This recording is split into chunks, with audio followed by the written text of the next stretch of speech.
Frank Winters always said the best treasures were found at the bottom of other people's garbage. 15 years of working sanitation in Millfield had yielded everything from vintage vinyl records to a perfectly functional microwave oven. But nothing had prepared him for what he'd find on Route 27 that Tuesday morning. The neighborhood was upscale, riverfront properties with manicured lawns and 3-car garages. Frank wasn't supposed to dig through the trash, but old habits die hard. A glint of metal caught his eye as he tipped the Henderson's bin into the truck's hydraulic maw. "Hold up, Eddie," he called to his partner, reaching into the bin. The object was about the size of a shoebox, encrusted with rust and grime. What had caught Frank's attention was a small panel on one side that seemed to shimmer with an iridescent blue light, despite the corrosion covering most of the device. "What you got there?" Eddie called from the cab. "Nothing," Frank replied, stuffing the object into his jacket pocket. Something about it made him want to keep it to himself. "Just thought I saw something valuable." False alarm. The rest of the shift dragged by.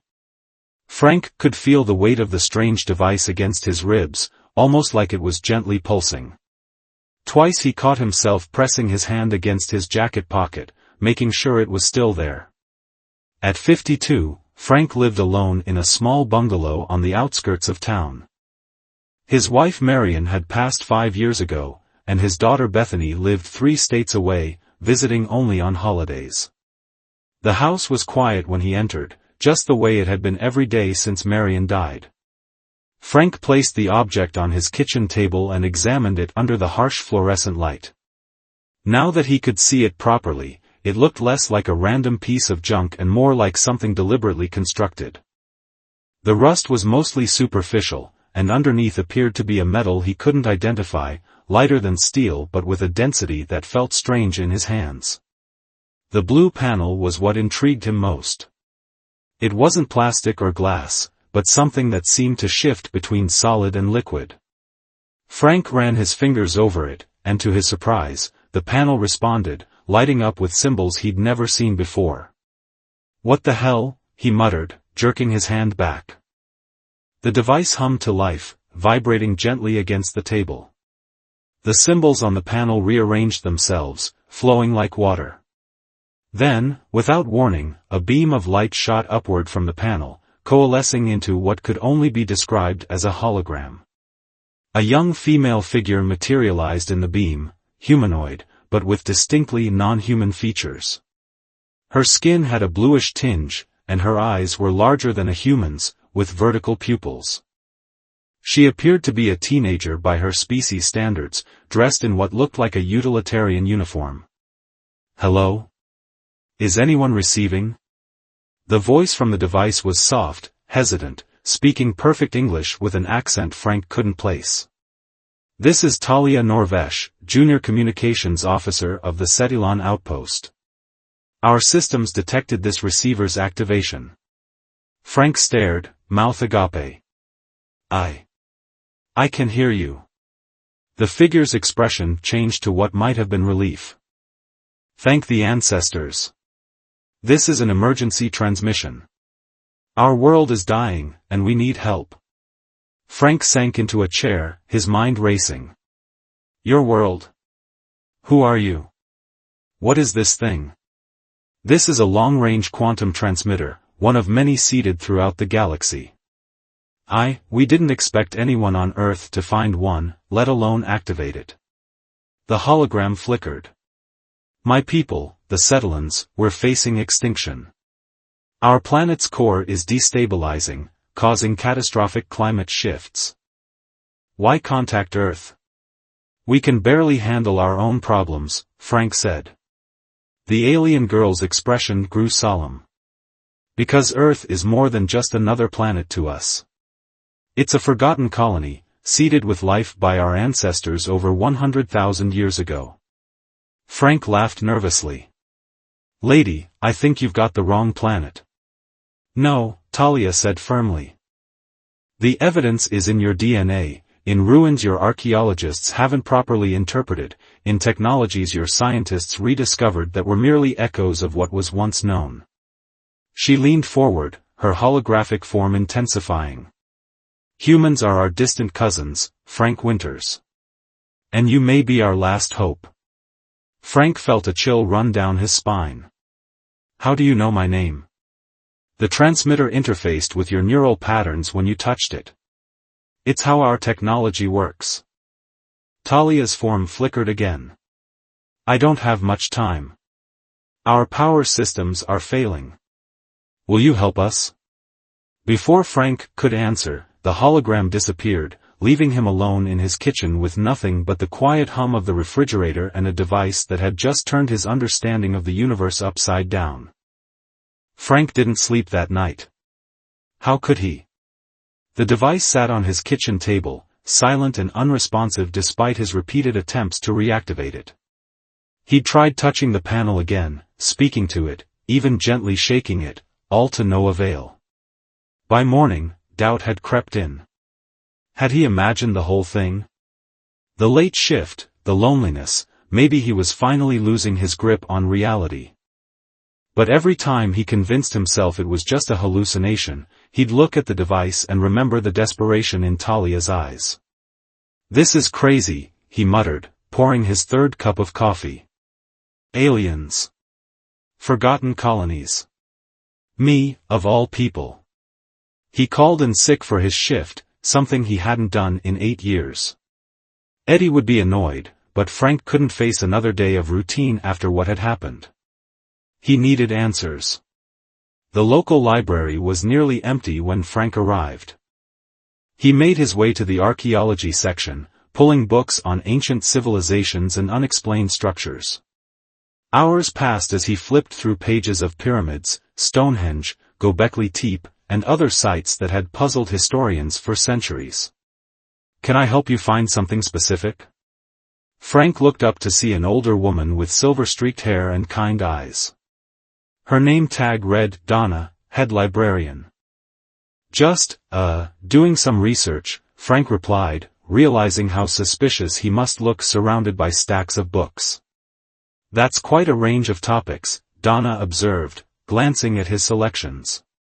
Personal interest or? Would you believe me if I said I was trying to confirm whether humans are descendants of an alien civilization? The words slipped out before Frank could stop them. To his surprise, Donna didn't laugh. You're not the first to ask that question, she said, taking a seat across from him. I have some materials that might be more helpful than these textbooks. If you're serious. 3 hours later, Frank left the library with photocopies of obscure research papers, references to anomalous archaeological findings, and a list of websites maintained by what Donna called alternative historians. She'd been surprisingly knowledgeable, and open-minded. When Frank arrived home, the device was glowing again. Talia, he called, rushing to the kitchen. Are you there? The hologram materialized, but the image was distorted, flickering in and out. Frank. I wasn't sure I could establish connection again. Our power fluctuations are getting worse. I've been researching, Frank said, spreading out the papers on the table. There are so many unexplained things about human history. Things that could support what you're saying. Talia nodded. The seeding program was extensive. Your planet was one of 50 selected for colonization nearly 100,000 of your years ago. The early colonists would have appeared godlike to primitive species already evolving here. So all those ancient alien theories. Partially correct, but misinterpreted. We didn't build your civilizations, we became your ancestors. The colonists eventually integrated with the native population, passing down their knowledge and genetics. Talia's form stabilized. But something happened approximately 12,000 years ago. Communication ceased. The colony was presumed lost. What changed? Why contact us now? Desperation, Talia admitted. Our planet is dying, the core destabilization has triggered catastrophic climate change, resource depletion, and ecosystem collapse. We've tried everything in our power to reverse it. But what can Earth possibly offer? We're struggling with our own environmental crises. Talia's expression brightened. That's exactly why. Your species has been developing solutions to problems we're only now facing. Your adaptation capabilities, your technological innovations specifically designed for environmental restoration, they could save us. You've evolved differently than we have, found different answers. Frank ran a hand through his thinning hair. I'm just a garbage man, Talia. I don't have access to advanced technology or environmental solutions. But you understand your world in ways our scientists don't. And this transmitter, it's not just for communication. It can transfer data, complex technical information. For the next hour, Talia explained the situation on her world. The Settlans were an ancient species, technologically advanced but set in their ways. Their society had stagnated, becoming increasingly dependent on automated systems and established protocols. When their planet's core began destabilizing a century ago, they'd tried traditional approaches, all failing. We need fresh perspectives, Talia concluded. Earth was supposed to be a sister civilization, evolving alongside us but taking different paths. The genetic diversity, the cultural adaptations, all of it was meant to create a network of different approaches to survival. And no one else from your colonies responded? Talia's expression grew solemn. You're the only ones who've activated a transmitter in 300 years. The others may be truly lost. As she spoke, Frank noticed movement outside his kitchen window, a black SUV slowly cruising past his house. Talia, I think I might have a problem here. Someone's watching my house. The transmitter's activation would have generated specific energy signatures. If your government has the right monitoring equipment. Her form flickered again. Frank, you must protect the transmitter. If it's confiscated, you won't be able to help us. What should I do? Find somewhere secure. I'll contact you again when I can. Her image destabilized. And Frank? There's something else you should know.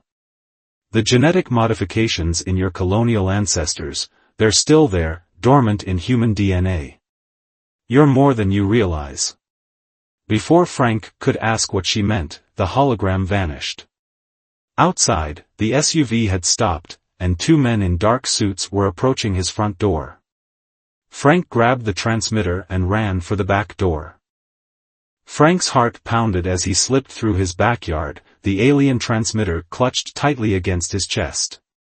Years of navigating narrow alleyways with garbage bins had made him intimately familiar with the neighborhood's hidden passages. He ducked through a gap in Mrs. Peterson's fence, cutting across her garden and emerging onto the parallel street. No sign of pursuit, yet. Frank pulled his baseball cap low and kept walking at a measured pace.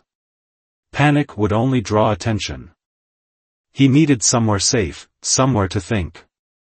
The Millfield Public Library seemed the most logical choice. Donna had been sympathetic to his research earlier, maybe she would help him now. More importantly, the library had private study rooms and public computers. If what Talia said was true, Frank needed to gather more evidence, proof that would convince others he wasn't just some delusional garbage man. Back so soon? Donna's eyebrows rose as Frank approached the information desk, trying not to look like a man on the run. I need a quiet place to work, Frank said, lowering his voice. And maybe some help with research. The, alternative kind. Something in his expression must have conveyed his urgency. Donna glanced around the library, then nodded. Study room 3 is open. I'll bring you some materials. The small room at the back of the library offered privacy and, more importantly, no windows. Frank set the transmitter on the table and examined it. The device remained dormant, its iridescent panel dim. He couldn't risk activating it here, not when it might emit detectable energy signatures. Donna arrived 10 minutes later with a stack of books and folders. She closed the door behind her, fixing Frank with a penetrating look. You found something, didn't you? Frank hesitated. What makes you say that? 30 years as head librarian, Mr. Winters. I've helped plenty of researchers, including some who ask the kinds of questions you were asking earlier. She gestured to the device. And people don't typically run into libraries looking hunted unless they've found something they weren't supposed to. The weight of solitude suddenly felt crushing. Frank needed an ally, and his instincts told him Donna might be one of the few people who wouldn't immediately dismiss his story as lunacy. It's a communication device, he admitted. From another world. To his surprise, Donna didn't laugh or back away. She simply pulled out a chair and sat down. Tell me everything.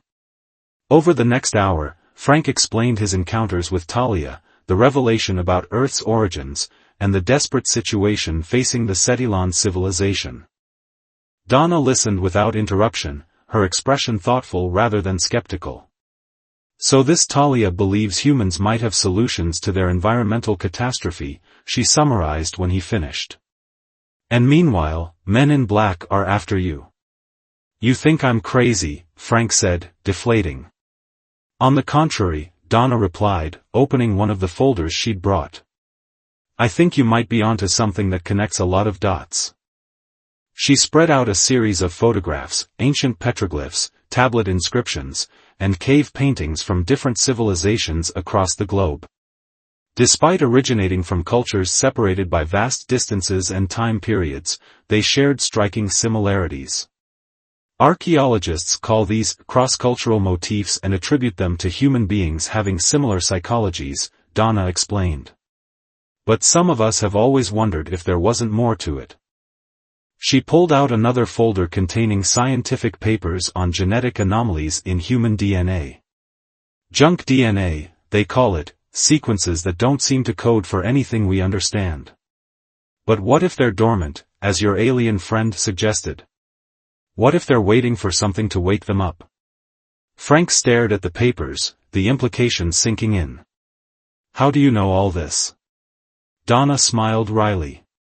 Before I became a librarian, I was Dr. Donna Ramirez, xenobiologist at Boston University. My theories about non-terrestrial influences on human evolution weren't well received by academia. A librarian with a background in xenobiology. Frank almost laughed at the coincidence, but then sobered. The men who came to my house, they'll be looking for me. Government agencies have been monitoring for extraterrestrial signals for decades, Donna confirmed. If your transmitter activated, they'd have detected it. The question is, which agency found you first? Frank's phone buzzed with a text message. It was from Eddie, his work partner. Feds came by the depot asking questions about you. Said it was routine but looked serious. You okay? We need to move, Frank said, showing Donna the message. They'll check here eventually. Donna nodded, gathering the materials. I know somewhere we can go. A group of like-minded researchers who've been collecting evidence for years. They have equipment that might help us understand your transmitter better. As they prepared to leave, the alien device suddenly hummed to life, its panel glowing brightly. But instead of projecting Talia's hologram, it emitted a high-pitched tone that made Frank wince. What's happening? Donna asked, covering her ears. I don't know. It's never done this before. The tone changed frequency, becoming almost musical. Then, to their astonishment, every electronic device in the room responded, the computer monitor flickered with scrolling symbols, the digital clock distorted, and Frank's phone displayed rapidly changing geometric patterns. It's interfacing with our technology, Donna whispered, eyes wide. Looking for compatible systems. The display on Frank's phone stabilized, showing a message, coordinates received. Genetic activation sequence initiated. Prepare for integration. What does that mean? Frank asked, but he already felt the answer spreading through his body, a tingling sensation beginning at his fingertips and radiating inward. Donna stared at him, her expression a mixture of fear and wonder. Frank, your eyes." Before he could ask what she meant, the door to the study room burst open. Two men in dark suits stood in the doorway, weapons drawn. "Federal agents," the taller one announced. "Step away from the device and put your hands where we can see them." Frank reached for the transmitter instinctively, and as his fingers touched the iridescent panel, a blinding flash filled the room. When the light faded, the agents stood frozen in place, as if time had stopped for everyone but Frank and Donna. "What did you do?" Donna gasped. Frank looked down at his hands, which now emanated a faint blue glow. "I didn't do anything. At least, I don't think I did." The transmitter pulsed with renewed energy, and Talia's voice emerged, though without her hologram. "The dormant sequences in your DNA have been partially activated, Frank. It was our emergency protocol. You need to bring the transmitter to the original landing site. The coordinates are now in your cellular memory. Hurry, before the effect wears off." As if to emphasize her warning, one of the frozen agents twitched slightly. Frank grabbed the transmitter and Donna's hand. "We need to go. Now." As they slipped past the immobilized agents, Frank felt a certainty that transcended mere knowledge. Earth's forgotten connection to the stars was about to be reawakened, and somehow, he had become its unlikely catalyst. The effect lasted exactly 73 seconds, enough time for Frank and Donna to escape the library's back entrance and disappear into the crowded farmers' market across the street. Frank could feel the strange energy receding from his body, the blue glow fading from his hands as they weaved through stands of local produce and handmade crafts. "We need transportation," Donna muttered, scanning the parking lot. "They'll have the license plate number of your truck." Frank nodded, still processing what had just happened. "Did you see their faces? When they just stopped?" "I've spent my life theorizing about extraterrestrial influences on human development," Donna replied, her voice tight with controlled excitement. "But nothing prepared me for actually witnessing it." She glanced at him. "How do you feel?" "Different." Frank struggled to articulate the sensation. "Like I've been upgraded. There's information in my head that wasn't there before, images, memories that aren't mine." "The coordinates Talia mentioned?" "Yes, but more than that. I can see a landscape I've never visited, structures that don't exist on Earth. At least, not anymore." A commotion erupted behind them. The federal agents had recovered and exited the library, communicating urgently into their earpieces as they scanned the crowd. "This way," Donna pulled Frank toward a battered blue sedan. "My car. Let's hope they don't know about me yet." They slipped into the vehicle, and Donna navigated through back streets, taking a circuitous route out of town. Frank closed his eyes, concentrating on the foreign memories now competing for space in his consciousness. "The landing site is about 200 miles northwest," he said finally. "Near Lake Windermere, in the mountains."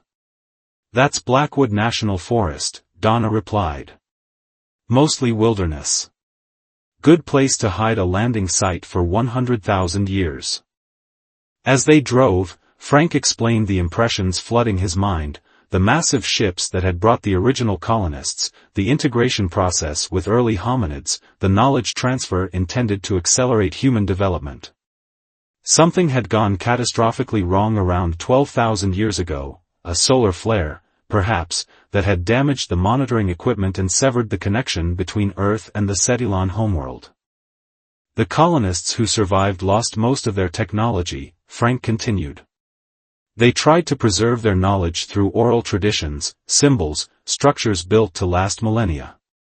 That's the origin of most ancient mysteries. They weren't trying to leave messages for aliens, but for their own descendants." Donna listened intently, occasionally asking clarifying questions. As a former xenobiologist, she helped Frank interpret the fragmented memories, placing them within scientific contexts. "It explains so much," she said. "The great leap forward in human cognitive evolution, the sudden appearance of complex language and art, the astronomical knowledge of ancient civilizations. She shook her head in wonder. We've been looking at our own history through the wrong lens. The transmitter, secured in Frank's lap, hummed softly as if responding to their conversation. Its panel flickered occasionally, displaying symbols that Frank now found strangely familiar. "They're watching us," he said abruptly. "The agents?" "No. The Settlans. The transmitter is sending data back to them, everything we're saying, everything we're seeing. They're collecting information about modern Earth." The realization should have felt invasive, but Frank sensed only desperate hope behind the monitoring, a civilization on the brink of extinction, reaching out to long-lost cousins. Their journey continued through the afternoon and into evening, stopping only for fuel and supplies. Frank used some cash he had on hand to purchase food and water, aware that using credit cards would leave an electronic trail. As night fell, Donna pulled into a secluded rest area surrounded by dense pine forest. "We should rest for a few hours. The forest roads ahead will be treacherous in the dark." Frank agreed, though sleep seemed impossible with his mind still processing alien memories. They reclined their seats, keeping the transmitter between them. "Why you?" Donna asked quietly in the darkness. "Out of everyone who could have found the transmitter, why did it choose you?" Frank had been wondering the same thing. "I don't think it did choose me, specifically. But maybe there was something in my genetic makeup that made activation easier. Talia mentioned that the colonists integrated with native species, maybe some bloodlines retained more of the original DNA. Your family history, do you know much about it?" "Not really. My parents died when I was young. I was raised by my grandmother, who didn't talk much about our ancestors." Frank stared out the window at the stars. "She did have this saying, though. Whenever I'd ask about where our family came from, she'd point up at the night sky and say, 'We're all made of stardust, Frankie. Some of us just remember it better than others.'" Donna smiled. Poetic. And possibly more literal than she realized. They dozed fitfully, taking turns keeping watch. Frank's dreams were vivid, star maps, technological schematics, faces of beings who looked almost, but not quite, human. He awoke suddenly at dawn to the sound of helicopter rotors in the distance. "They found us," he said, shaking Donna awake. "We need to move. Now." They abandoned the car, grabbing their supplies and plunging into the forest. The transmitter seemed to grow lighter in Frank's hands, almost guiding him forward. "How far to the landing site?" Donna asked as they navigated through dense underbrush. "About 15 miles, Frank replied, instinctively knowing the direction. "But we won't make it on foot before they catch up." The helicopter sound grew louder, accompanied by the distant barking of tracking dogs. The federal pursuit had escalated significantly. Whatever Frank had done in the library had convinced them the transmitter was worth deploying substantial resources to recover. "There's a ranger station about 2 miles ahead," Donna said, checking a park map she'd grabbed at the rest area. "Maybe we can find transportation there." They increased their pace, but the terrain grew steeper, slowing their progress. The helicopter circled overhead, its searchlight sweeping the forest canopy. "They're hurting us," Frank realized. "Driving us toward something." As if confirming his suspicion, they crested a hill to find a dirt road below, and 3 black SUVs forming a blockade. Men in tactical gear were deploying into the forest, creating a perimeter. "We're surrounded," Donna whispered, pulling Frank behind a fallen tree. The transmitter suddenly pulsed with energy, its panel glowing brightly. Frank felt a surge of power flowing into him, similar to what had happened in the library but more controlled, more focused. "Talia," he whispered to the device. No hologram appeared, but her voice emerged clearly. "Frank, the transmitter contains emergency protocols. When connected to a compatible host, it can access dormant genetic capabilities. You need to trust the process. What process? But even as he asked, Frank felt the change beginning, heightened senses, muscles responding with newfound strength and coordination. They're closing in, Donna warned, peering over the log. Whatever you're going to do it fast. Frank stood, the transmitter now pulsing in rhythm with his heartbeat. Knowledge flooded his consciousness, not memories this time, but instructions, capabilities that had lain dormant in his DNA for millennia. Stay close to me, he told Donna, his voice altered slightly by the transformation overtaking him. As the first agents appeared through the trees, weapons raised, Frank raised his hand. The transmitter flared with brilliant blue light, and a shockwave of energy rippled outward, temporarily disabling the agent's equipment and sending them staggering backward. Run! Frank grabbed Donna's hand, and together they sprinted toward a gap in the perimeter, moving with a speed and agility that left the pursuing agents far behind. Frank understood now why Talia had been so desperate to make contact, why the Cetillans needed Earth's help. It wasn't just about environmental solutions, it was about genetic revival. Humans had evolved differently than their cosmic cousins, activating potentials the Cetillans had lost over millennia of technological dependence. And now, as Frank led Donna deeper into the forest toward the ancient landing site, he carried within him not just the hope of saving an alien civilization, but of awakening humanity to its true cosmic heritage. The ancient landing site wasn't what Frank had expected. No massive stone structures, no obvious technological artifacts, just a perfectly circular clearing in the dense forest, roughly 100 yards in diameter. Yet as they stepped into the space, Frank felt a resonance, as if the very ground beneath their feet recognized his presence after millennia of waiting. This is it? Donna asked, breathing heavily from their long trek. They had evaded the government forces through a combination of Frank's newly awakened abilities and Donna's extensive knowledge of the national forest's terrain. This is it, Frank confirmed, the transmitter humming excitedly in his hands. The structures are below us, buried by time and deliberate concealment. He moved to the center of the clearing, guided by instinct and the foreign memories now fully integrated with his consciousness. The transmitter's panel glowed brilliantly as he knelt and placed it on a specific patch of ground. Immediately, the earth beneath it began to shift, soil and rocks rearranging themselves to reveal a metallic surface that had lain hidden for thousands of years. Incredible, Donna whispered, watching as a circular hatch gradually materialized, ancient dust falling away to expose gleaming metal that looked as new as the day it was forged. What kind of material could remain uncorroded for 100,000 years? Cetillon metallurgy evolved differently than ours, Frank explained, the knowledge flowing effortlessly from his transformed mind. They focused on creating materials that would integrate with biological systems rather than remaining inert. The hatch completed its emergence, a spiral pattern etched into its surface beginning to glow with the same blue luminescence as the transmitter. Frank placed his palm against the pattern, feeling a slight tingling sensation as the door recognized his partially activated Cetillon DNA. With a soft hiss, the hatch opened, revealing a stairway descending into darkness. Lights activated automatically as they descended, illuminating a chamber that defied all archaeological expectations, a perfectly preserved command center from an interstellar colonial mission, untouched by the passage of time. The air, Donna noted, it's fresh. Environmental systems remained operational in minimal capacity, Frank explained, approaching the central console. The facility was designed to last until recontact could be established.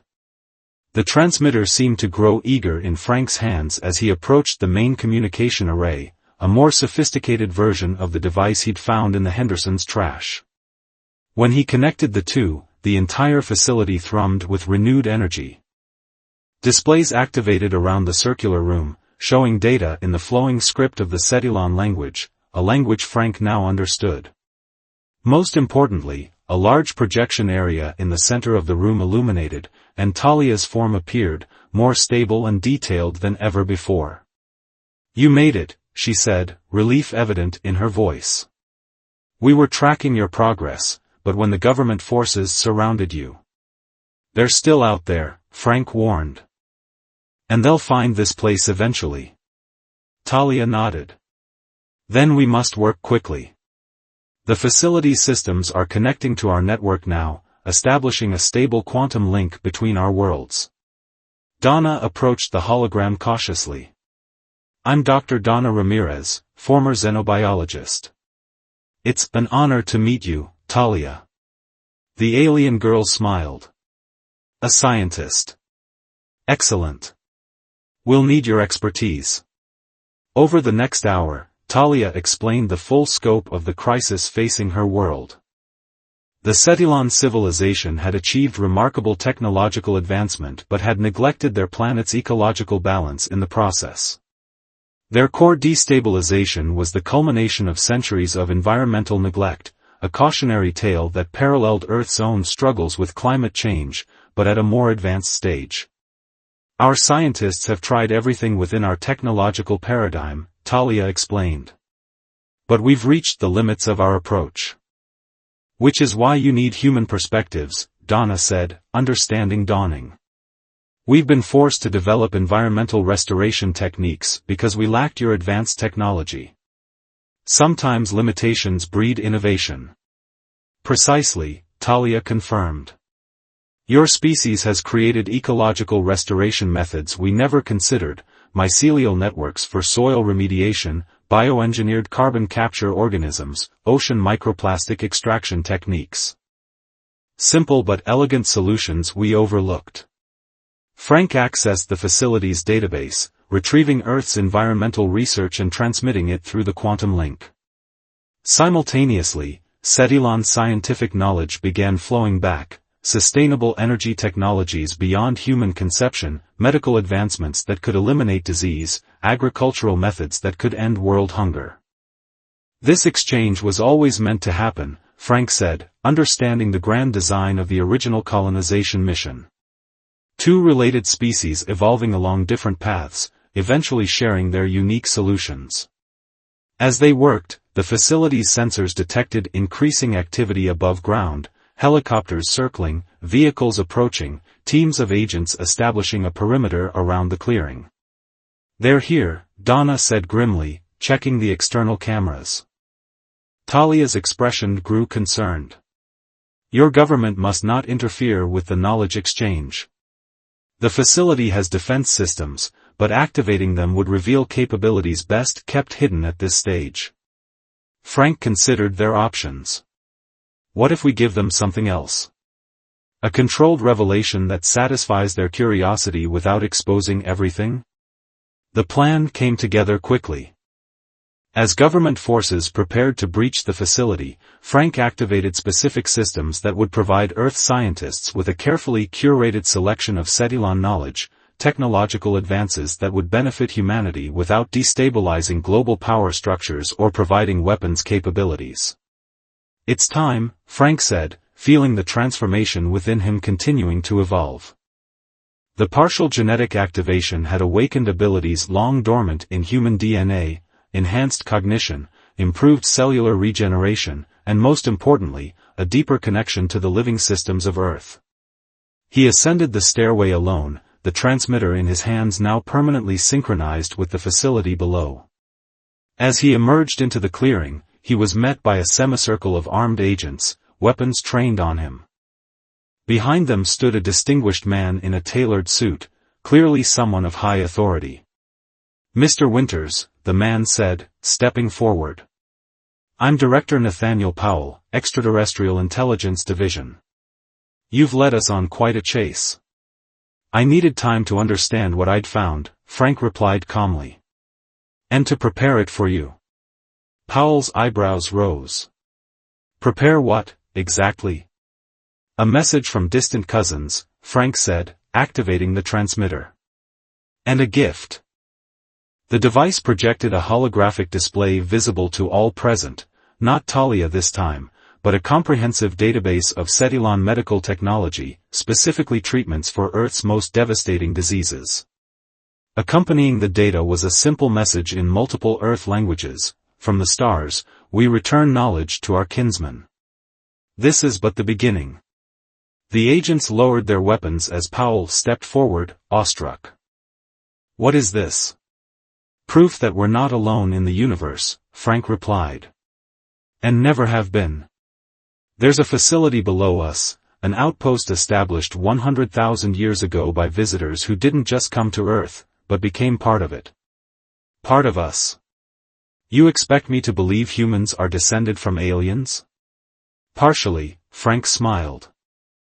More accurately, we're the result of integration, the best of Earth's native evolution combined with genetic contributions from a civilization that has been watching and waiting for us to rediscover our heritage. Over the next several days, a careful dance of revelation and secrecy unfolded. The government established a research outpost around the facility, but Frank, with his unique connection to the Cetylon systems, remained the gatekeeper of what knowledge was shared and when. Director Powell, initially antagonistic, gradually came to understand the delicate balance required. Donna's expertise proved invaluable in translating complex xenobiological concepts for Earth scientists, while helping Frank interpret human environmental solutions for transmission back to Talia's world. 1 month after the discovery, Frank stood in the clearing under a starlit sky. The transmitter in his hands glowed softly as Talia's hologram appeared beside him. The first environmental protocols have been implemented, she reported, her expression hopeful for the first time since they'd met. Our scientists believe the core stabilization process has begun. It will take years, but our world has a chance now. And what about the genetic restoration? Frank asked. The DNA samples you provided are revealing the evolutionary paths we missed, Talia replied. The diversity, the adaptability, qualities our species sacrificed for technological advancement. We're learning how to reintegrate those characteristics. So both our worlds are healing. Because of you, Frank Winters. A garbage collector who saw value in what others discarded. Frank looked toward the research facility where scientists from around the world now worked in shifts, carefully studying the knowledge being shared while developing environmental solutions to send back. The men in suits wanted to cover everything up at first, he told Talia. Keep it all classified. But Powell came around when he understood what was at stake, not just for your world, but for ours. And the genetic activation in humans? Will your government allow it to spread? Frank smiled, feeling the subtle glow beneath his skin, the awakened Cetylon heritage that had already begun changing him at the cellular level. They can't stop it now. It's not something that needs technology to trigger anymore. It's happening organically, person to person, through simple contact. Slowly, gently, a gradual awakening rather than a sudden change. Donna emerged from the facility and joined them, her eyes now carrying the same subtle luminescence as Frank's, the first sign of the activation that had already begun spreading among those working closely with the Cetylon technology. The dormant sequences are like seeds, she explained to Talia. They needed the right conditions to germinate. Now that they've begun, the process will continue naturally, enhancing rather than replacing what makes us human. Two civilizations healing together, Talia said. Just as the original mission intended. Above them, the stars seemed brighter somehow, as if acknowledging the reconnection of long-separated cousins across the vast gulfs of space. Frank thought about the journey that had brought him here, from a lonely garbage route to becoming the bridge between worlds. We still have challenges ahead, he said, thinking of the political complications, the religious implications, the potential for knowledge to be misused. Some people will resist, others will try to exploit what we've discovered. But for the first time, Donna added, we're facing those challenges with the wisdom of two evolutionary paths, not just one.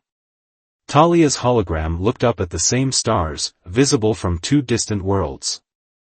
In the oldest Cetylon myths, there's a saying, the universe divided us so we could find different truths, then reunited us so we could share them.